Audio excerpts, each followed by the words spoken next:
वरुथिनी एकादशी व्रत कथा। वैशाख कृष्ण पक्ष की एकादशी।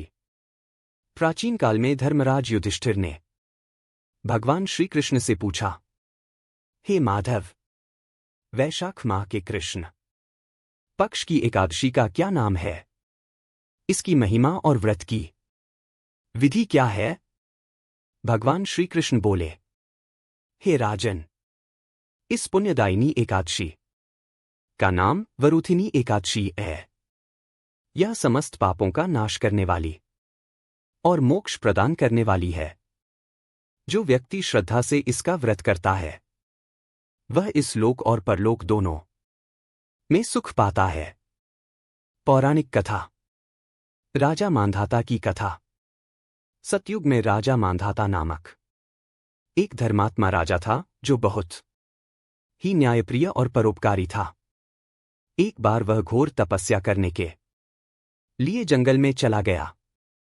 कई वर्षों तक उसने भगवान विष्णु की उपासना की, लेकिन एक दिन एक जंगली भालू भालसवा वहां आ गया और राजा का पैर चबाने लगा।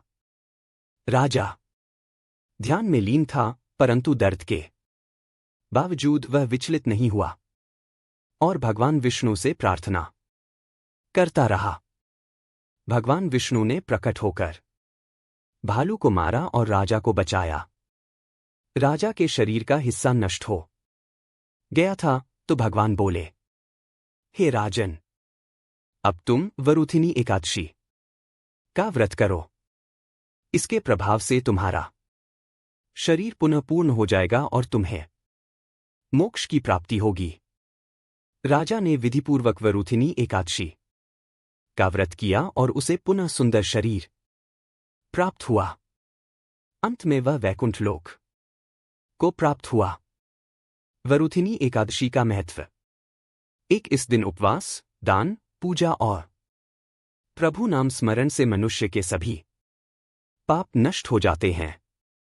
2, यह एकादशी अशुभ ग्रहों और कर्मों से रक्षा करती है, इसलिए इसे वरुथिनी कहा गया है, जिसका अर्थ है रक्षा करने वाली।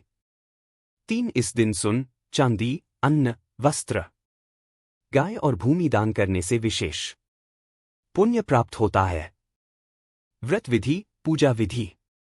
एक दिन पूर्व दशमी को सात्विक भोजन करें और ब्रह्मचर्य का पालन करें। 2, एकादशी के दिन प्रातः स्नान कर व्रत का संकल्प लें। 3, भगवान विष्णु की मूर्ति या चित्र के सामने दीपक जलाकर फल फूल से पूजा करें। 4, विष्णु सहस्रनाम, गीता और एकादशी महात्म्य का पाठ करें। 5, रात भर जागरण करें और भजन कीर्तन करें। 6, द्वादशी तिथि को ब्राह्मणों को भोजन करवाकर व्रत का पारण करें। आपको कथा कैसी लगी कमेंट करके जरूर बताएं।